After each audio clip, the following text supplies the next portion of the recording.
Marcus Thompson was a rich and successful man, but on this cold Monday morning, nobody at his downtown grocery store knew who he really was. Marcus decided to go undercover because his business was losing money and customers were unhappy. He wore old clothes and a fake name tag that said Mark, so nobody would know he was the boss. When Marcus walked into the store, he saw many things that made him sad. The store looked dirty and messy, customers looked angry and impatient, and the workers looked tired and sad. But one person caught his eyes. Her name was Jasmine, and she was a young black cashier who worked at the front register. Jasmine was different from the other workers, even though she was clearly in pain. She smiled at every single customer who came to her counter. Her hands moved slowly and carefully, and Marcus could see that both of her arms had bandages wrapped around them. White bandages covered from her wrists up to her elbows. She would squeeze her eyes shut and take quick breaths, but she never complained or showed anger to the customers. Marcus watched Jasmine for hours. He saw how she treated each person with kindness and respect. A little old lady came to her counter, and Jasmine helped her find the exact item she wanted. She made the lady laugh by telling her a funny joke. An angry man came and complained about a wrong price. Jasmine apologized sincerely and fixed the problem without making excuses. But then something bad happened. The store manager, a man named Derek Collins, walked over to Jasmine's counter. Derek was a mean and cruel person who nobody liked. He had a hard face and cold eyes. Derek looked at Jasmine working slowly and started to shout. "You move like a turtle," he said with an angry voice. "If you don't go faster, I will take money from your paycheck." Jasmine's face turned red, and tears formed in her eyes, but she did not talk back to Derek. She just nodded and tried to work even faster. Marcus felt angry when he saw this. He watched as Derek walked away, laughing to himself like he had done something funny. Other workers looked at Marcus with sad faces. They had seen this kind of thing many times before. During lunchtime, Marcus sat near Jasmine in the break room. They were the only two people there. Marcus asked her a simple question. "Your arms look really hurt. What happened to you?" Jasmine was quiet for a long time. She looked at her bandaged arms and then looked away. Marcus could tell she did not want to talk, but she was very sad. Finally, Jasmine started to speak. Her voice was soft and quiet. She told Marcus that 3 weeks ago she was driving to work when another car hit her car. The crash was very bad. Both of her arms broke. The doctors put them in casts for 4 weeks. She had bandages on them because the casts came off. But her arms were still very weak and hurt a lot. "But why are you working?" Marcus asked. "Why don't you stay home and rest?" Jasmine looked at him like he asked a strange question. She explained that she could not stay home. She was the only person making money in her family. Her grandmother was very old and sick and lived with her. She also had 2 younger brothers who were still in school. They depended on her to pay for food, rent, and everything else. If she did not work, her family would lose their apartment and have no money for food. "My medical bills are very big," Jasmine said with a sad voice. "The insurance company said they would not pay. They said the accident was my fault. I owe the hospital almost $40,000. I have to keep working, no matter how much it hurts." Marcus felt his heart break when he heard these words. This young girl was so strong and brave.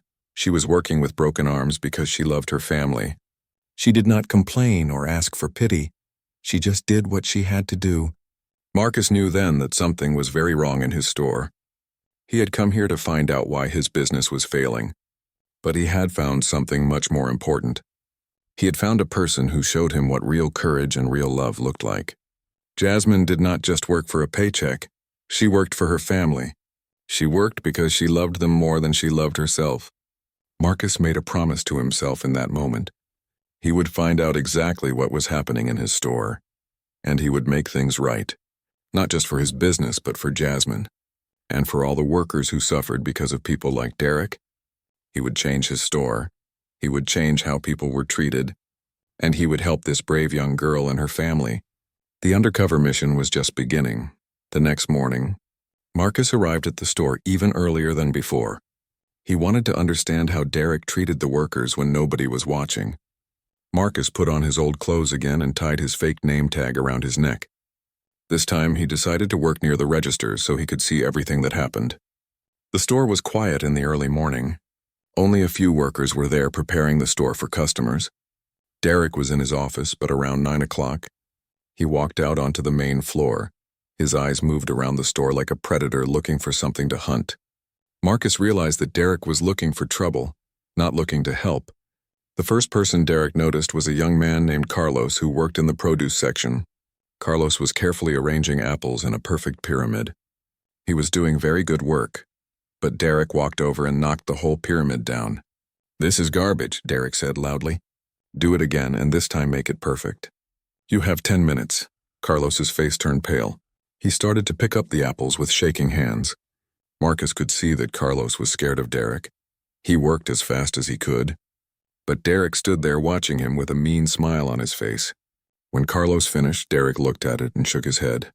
"Still bad," he said, even though it was actually very beautiful. Carlos just nodded and said nothing. Then Derek walked over to Jasmine again. She was preparing her cash register for the morning rush. Her arms were still wrapped in bandages, but she was smiling and humming a little song. Derek's eyes got narrow when he saw her.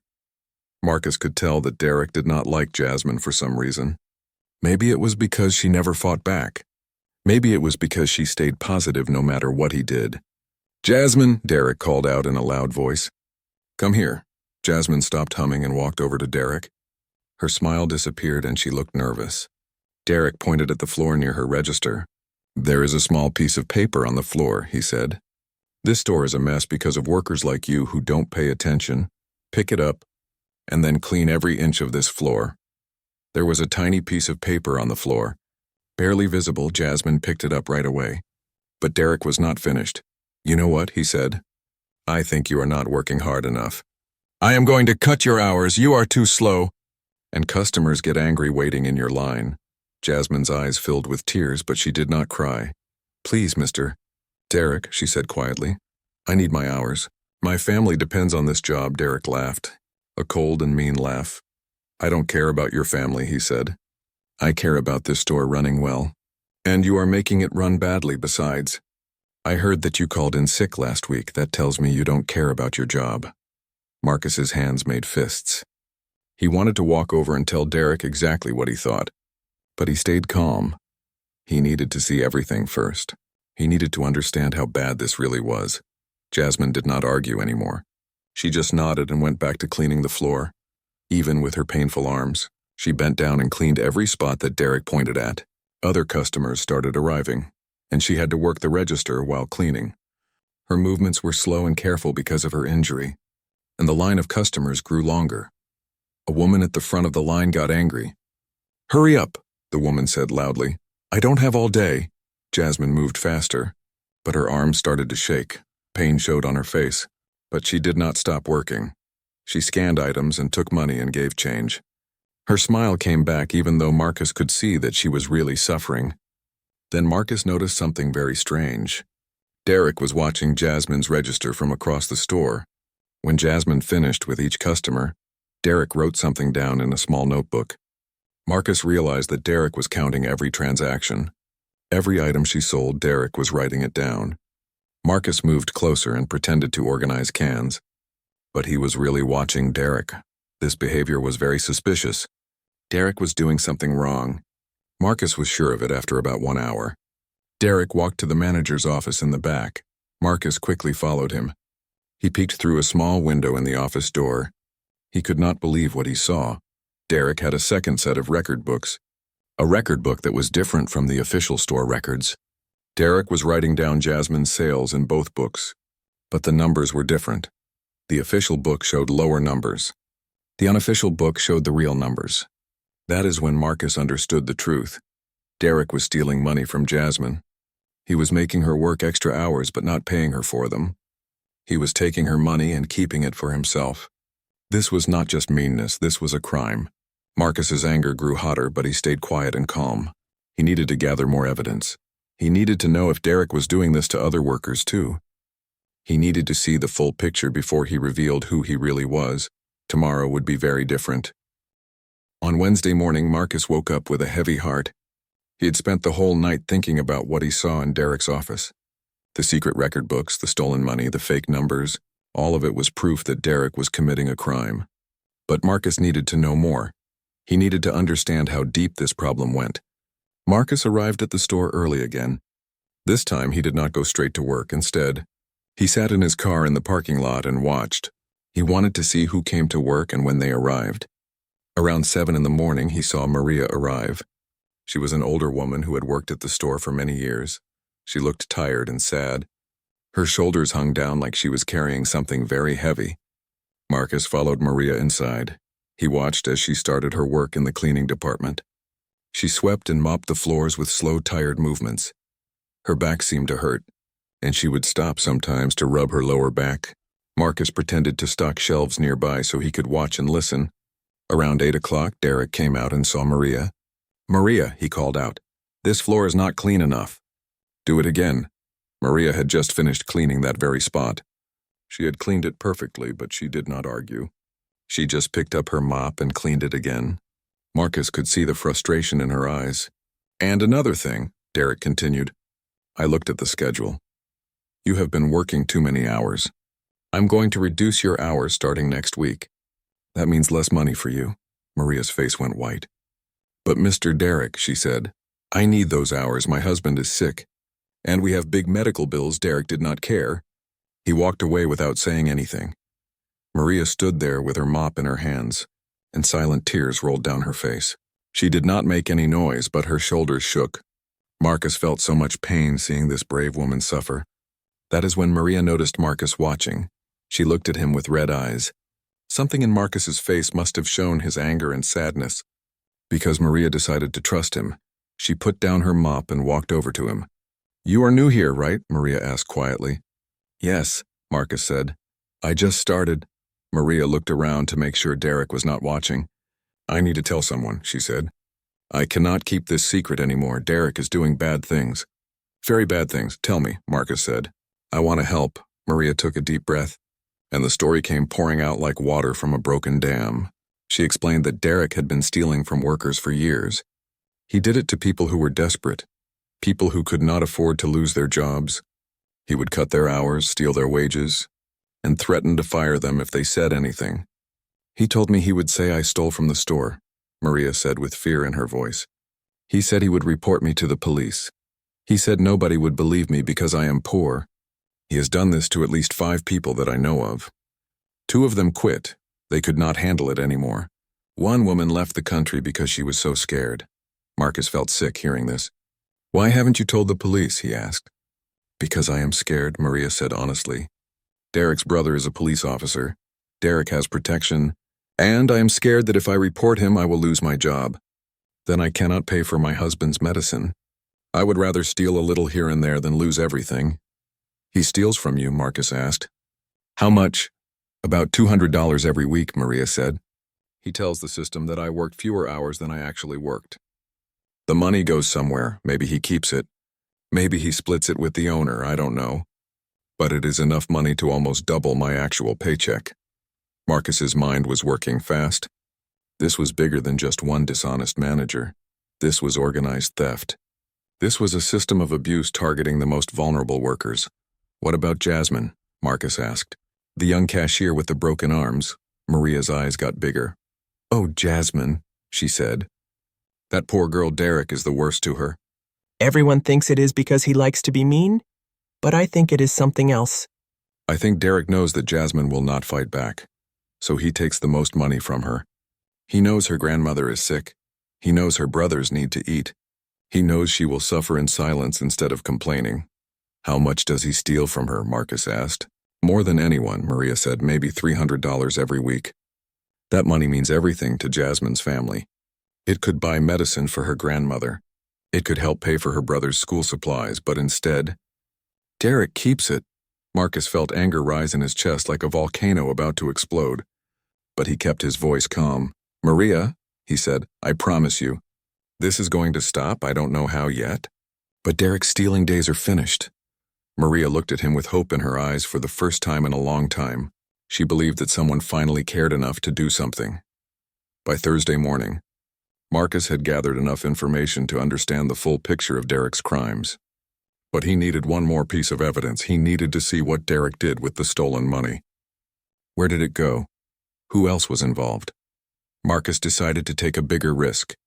He would look at Derek's personal belongings in his private office. During the lunch hour, when Derek usually went to a restaurant nearby to eat, Marcus used his keycard to enter the locked manager's office. His heart was beating very fast. If Derek came back and caught him, everything would be ruined. But Marcus had to know the truth.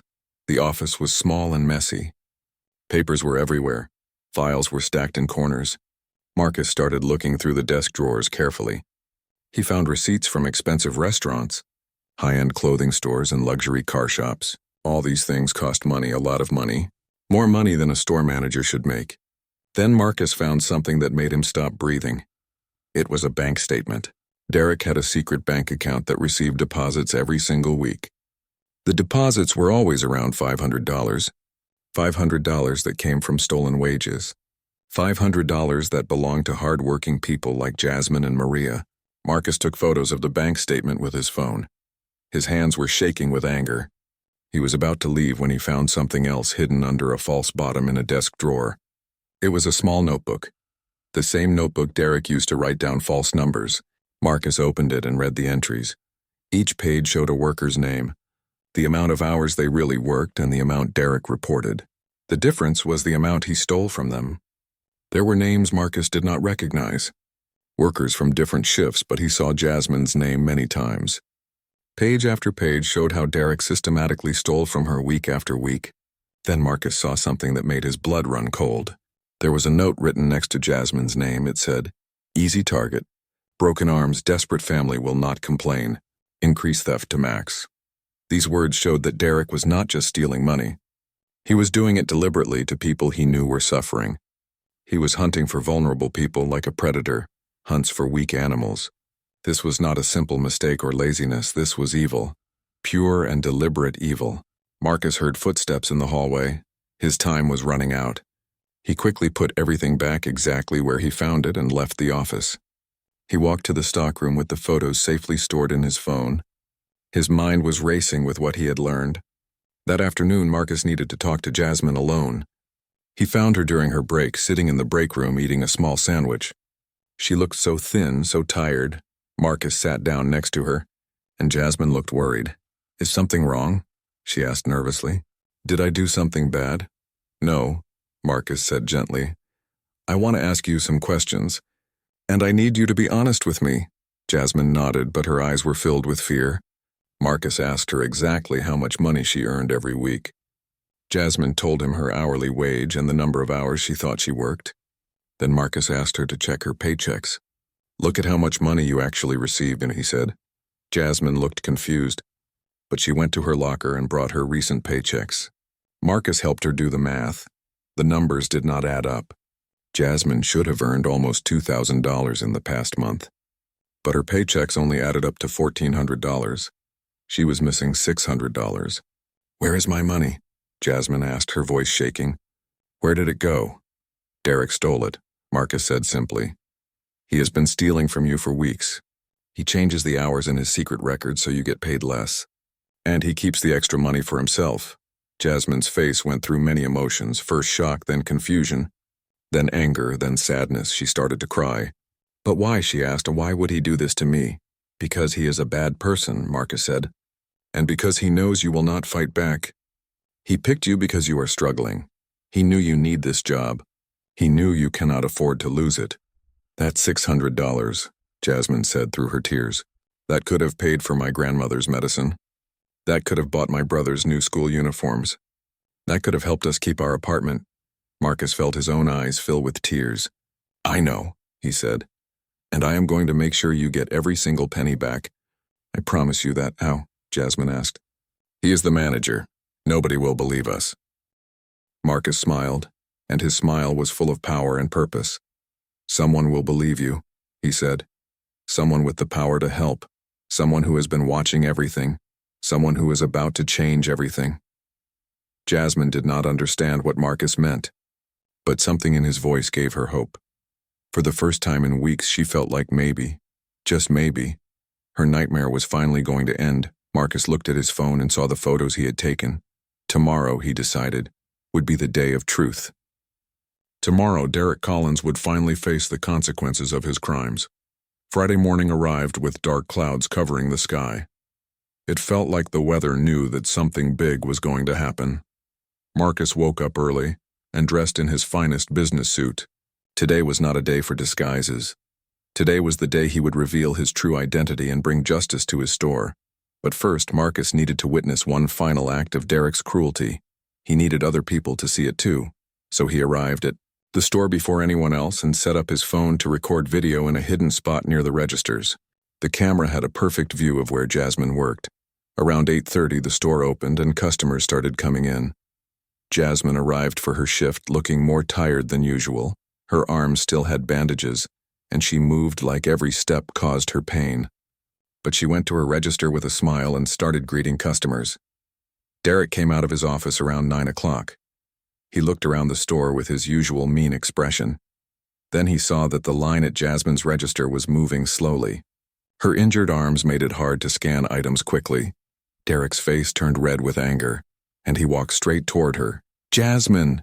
Derek shouted loud enough for everyone to hear. "Why is this line so slow? Are you trying to make this store look bad?" Several customers turned to watch. Jasmine's face turned red with embarrassment.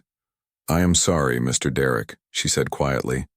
"My arms are still healing. I am doing my best." "Your best is not good enough," Derek said cruelly. "Maybe you should find another job. A job where you don't have to work so hard." An elderly man in line spoke up. "Leave her alone," the man said. "She is doing a good job. We can wait."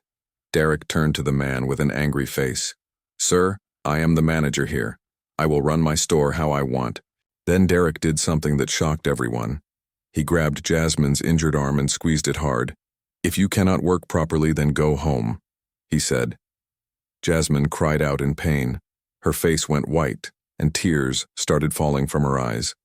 She tried to pull her arm away, but Derek held it tighter. "Let go of her," a woman in line shouted. "You are hurting her." Other customers started yelling too. They could not believe what they were seeing. A manager was physically hurting his employee in front of everyone. Some people took out their phones and started recording. Derek finally let go of Jasmine's arm when he realized people were watching. "Get back to work," Derek said to Jasmine. Then he turned to the customers. "If any of you have a problem, you can leave." That was the moment Marcus had been waiting for. He walked out from the stockroom, but this time he was not wearing his fake worker clothes. He was wearing his expensive business suit. His shoes were polished. His tie was perfect. He looked like exactly what he was, a powerful and successful CEO. Marcus walked straight toward Derek with confident steps. His face was calm, but his eyes were filled with controlled anger. Derek saw him coming and looked confused. "Who are you?" Derek asked. "Customers are not allowed behind the registers." Marcus did not answer Derek. Instead, he walked straight to Jasmine. "Are you okay?" he asked her gently. Jasmine looked confused. She recognized Marcus's face, but he looked so different. "Mark," she said, "why are you dressed like that?" "My real name is not Mark," Marcus said clearly so everyone could hear. "My name is Marcus Thompson. I am the owner and CEO of this entire grocery store chain." The whole store went silent. You could have heard a pin drop. Derek's face went from confused to shocked to terrified in just a few seconds. His mouth opened and closed like a fish out of water. The customers gasped and started whispering to each other. "You?" Derek stammered. But you have been working here all week." "Yes," Marcus said, his voice strong and clear. "I have been working undercover. I wanted to see how my employees were being treated, and what I found disgusted me." Marcus pulled out his phone and held it up. "I have been recording everything," he said. "I saw you abuse Jasmine. I saw you steal money from her paychecks and from other workers. I found your secret bank account. I found your notebook with all the false records. I have evidence of everything you have done." Derek's face turned pale. He looked like he might faint. "I can explain," he said weakly. "There is nothing to explain," Marcus said.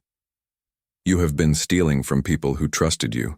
You targeted the most vulnerable workers, people who could not fight back. You hurt people who were already suffering. Jasmine has broken arms and you squeezed her injured arm in front of all these witnesses." The customers started clapping. They were happy to see Derek finally getting caught.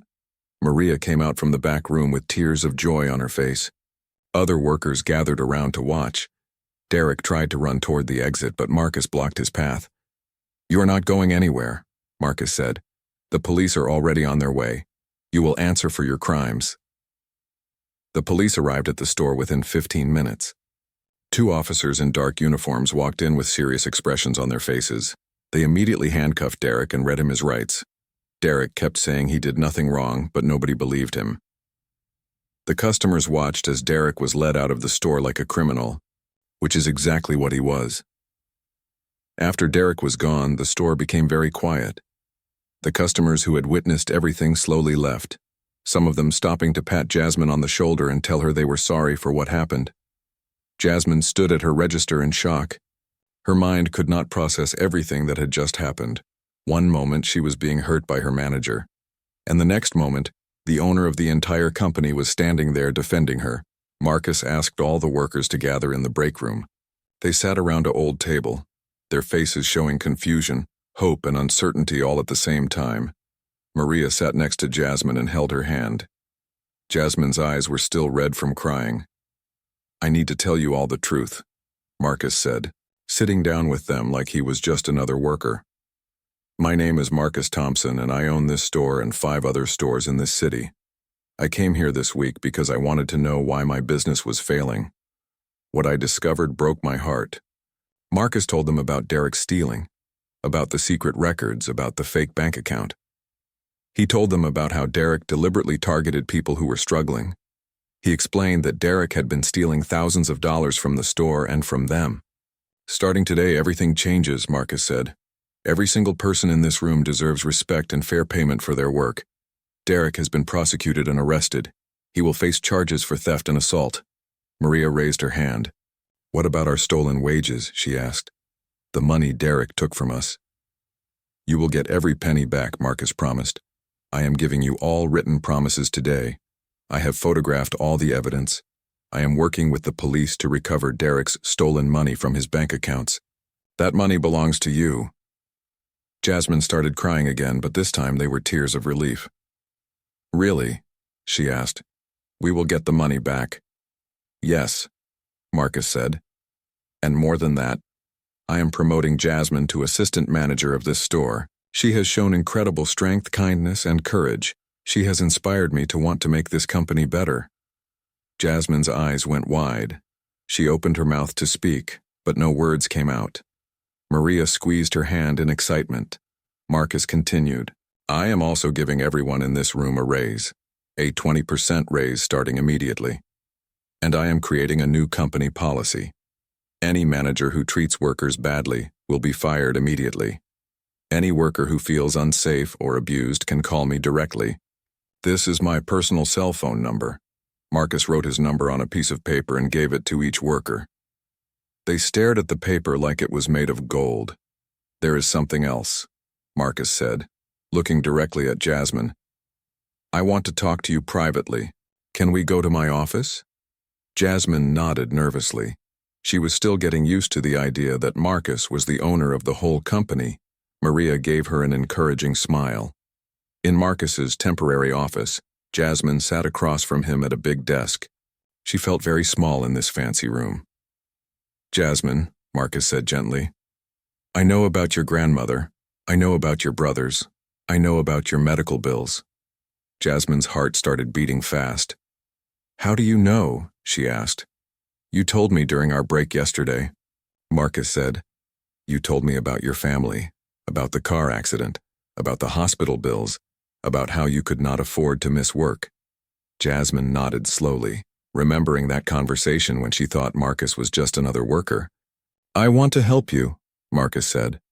"Not just as your boss, but as a person who cares about your situation." He opened a drawer in his desk and took out a check. It was already filled out. The amount was $100,000. Jasmine gasped. She could not speak, she could not breathe. She stared at the check like it was not real. "This money is for you," Marcus said. "It is to cover your medical bills, your family's living expenses, and to give you some security. You have worked so hard despite your pain. You have never complained. You have taken care of your family while suffering yourself. That takes a special kind of courage. I cannot accept this, Jasmine said. But her voice was shaking. You must accept it, Marcus said firmly. This is not charity, this is justice. Derek stole this money from you and many others. This is your money. Money that you earned through your hard work. Jasmine took the check with trembling hands. Tears rolled down her cheeks, but this time they were tears of pure joy. Thank you, she whispered. Thank you so much. Thank you, Marcus said, for showing me what real strength looks like, for reminding me why I started this company in the first place, for making me want to be a better boss and a better person. 2 weeks had passed since Derek's arrest and removal from the store. Jasmine sat in her small apartment with her grandmother and her 2 brothers around a simple wooden table. On the table was a stack of bills that they had been unable to pay. Medical bills, rent bills, utility bills, school supply lists that they could not afford. Jasmine had already used some of the money Marcus gave her to pay off the most urgent bills. The hospital had forgiven some of the medical debt when they learned about her situation, but there was still so much to do. She wanted to make sure her family was truly safe and secure. Her grandmother, Mrs. Chen, was 82 years old and had lived through many hardships in her life. She had come to America from China 40 years ago with nothing but the clothes on her back. She had worked in factories and restaurants and raised children, despite the pain and discrimination she faced. Now she sat in a wheelchair because arthritis had made it too hard for her to walk. Jasmine, Mrs. Chen said in a soft voice, why are you so quiet today? Jasmine looked at her grandmother with love. I was just thinking, she said. I was thinking about how strong you have always been.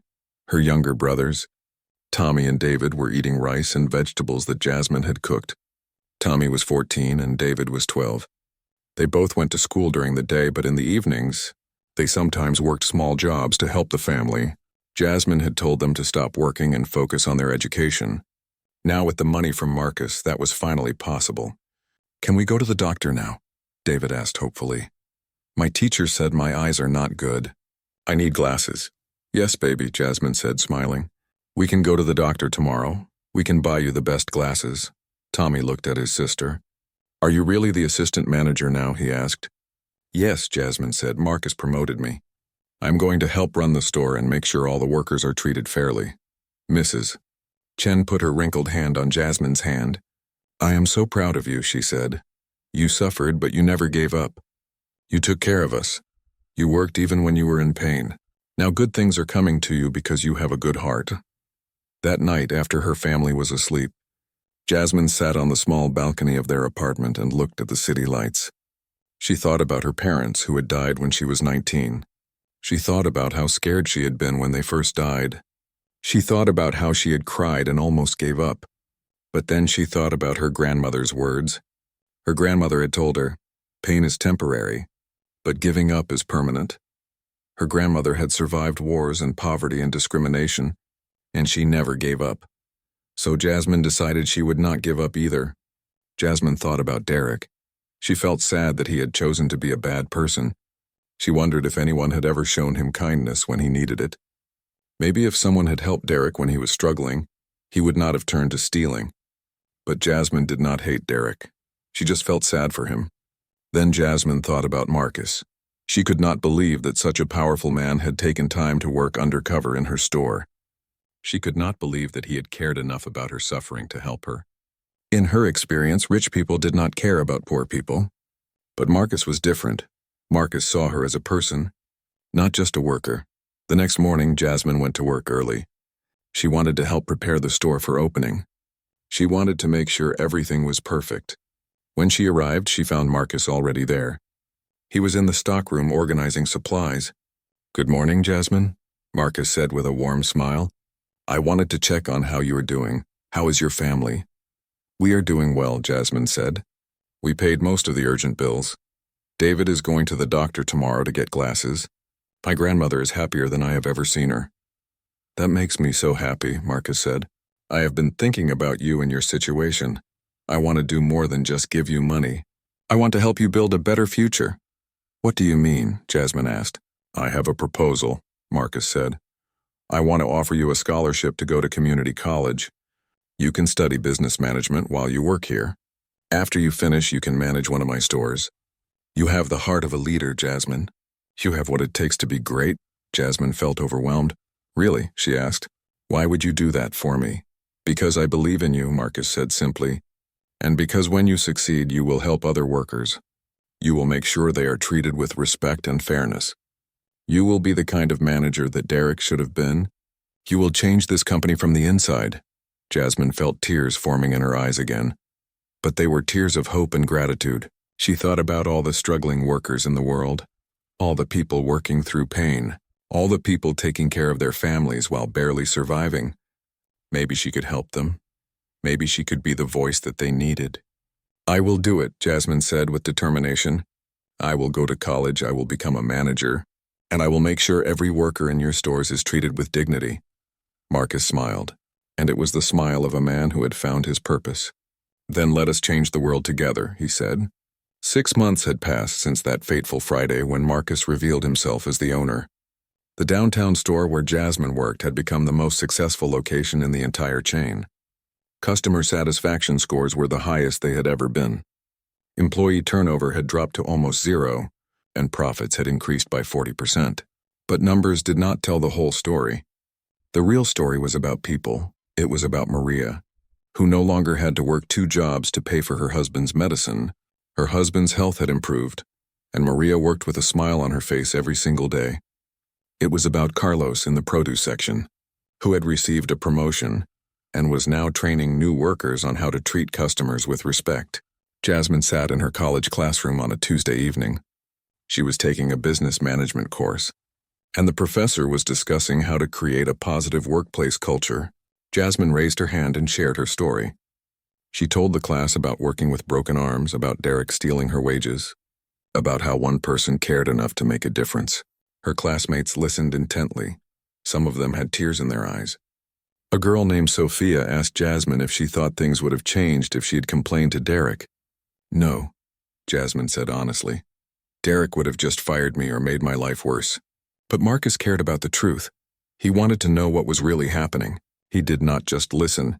He took action. After class, Sophia approached Jasmine. I work in a restaurant, Sophia said, and my manager treats us almost the same way Derek treated you. I did not know that I could do anything about it. Your story gives me courage. Jasmine gave Sophia Marcus's phone number. Call him, Jasmine said. Tell him what is happening. He will help you. 1 month later, Marcus had sent someone to investigate Sophia's restaurant. The owner had fired the bad manager, and Sophia and her co-workers received back pay and apologies. Word spread through the community. Workers began to understand that they had rights, that they did not have to accept abuse, that people like Marcus existed who would stand up for them. Marcus decided to create a new initiative called the Worker Protection Program. It was a system where any employee in any of his stores could report abuse or theft anonymously. An independent team would investigate, and any manager found guilty would be fired and prosecuted. Additionally, Marcus started a workers' fund where a portion of company profits went to help employees facing emergencies or hardships. Jasmine was asked to head this new program. At just 22 years old, she became the youngest department head in the company's history. Her office was decorated simply, with photos of her family and a quote from her grandmother on the wall that said, "Pain is temporary, but giving up is permanent." One afternoon, a young man named James came to Jasmine's office. He looked nervous and scared. I need to report my manager, James said quietly. He is stealing from us. But I am scared of losing my job. Jasmine smiled gently. You are doing the right thing, she said. Tell me everything, James told his story, and Jasmine listened carefully. She took notes and promised him protection. Your job is safe, she said. That manager will be investigated, and if we find evidence of theft, he will be fired, but you will keep your job. I promise you. James left Jasmine's office with hope in his eyes. This was exactly what Jasmine wanted to do. She wanted to be the person that she needed when she was suffering. 6 months after starting the Worker Protection Program, Marcus held a big celebration at the downtown store. All the employees gathered along with family members. There was food and music and dancing. Marcus stood on a small stage and looked out at all the smiling faces. When I came here 6 months ago, Marcus said, I saw workers being treated badly. I saw people suffering in silence. I saw a young woman named Jasmine working with broken arms because she was so desperate to help her family. That broke my heart. and it changed my life. Marcus looked at Jasmine. Jasmine showed me something I had forgotten. He continued. She showed me that kindness matters. She showed me that courage comes in many forms. She showed me that one person can make a difference. The crowd applauded. Jasmine felt her face turn red, but she was smiling. Today, I want to announce something, Marcus said. I am starting a scholarship fund for workers' children. This fund will pay for college education for any child of any employee who works in my stores. Jasmine's brothers will be the first recipients. The crowd erupted in cheers. People were hugging each other. Some were crying. Tommy and David jumped up and down with excitement. Later that evening, Jasmine sat with Marcus on the roof of the building. They looked at the city lights spread out below them. Thank you, Jasmine said simply. For what? Marcus asked. For believing in me, Jasmine said. For seeing my potential. For giving me a chance. You gave me something too, Marcus said. You reminded me why I started this business in the first place. It was not just to make money, it was to create jobs and help people. I had forgotten that. But you brought it back to me. They sat in comfortable silence, watching the city. Jasmine thought about how much her life had changed. She thought about her grandmother, who now had the best medical care. She thought about her brothers studying hard in school. She thought about all the workers whose lives had improved because of the changes Marcus had made. Jasmine, Marcus said, do you ever regret working here? Do you ever think about what would have happened if you had not taken this job? Jasmine thought about the question carefully. No, she said finally. I do not regret it. Yes. It was hard. Yes, I suffered. But suffering taught me compassion. It taught me strength. It taught me that I could survive anything. Now I can use that knowledge to help others. The city lights twinkled below them like stars that had fallen to earth. And in that moment, Jasmine knew that her journey from pain to purpose was just beginning.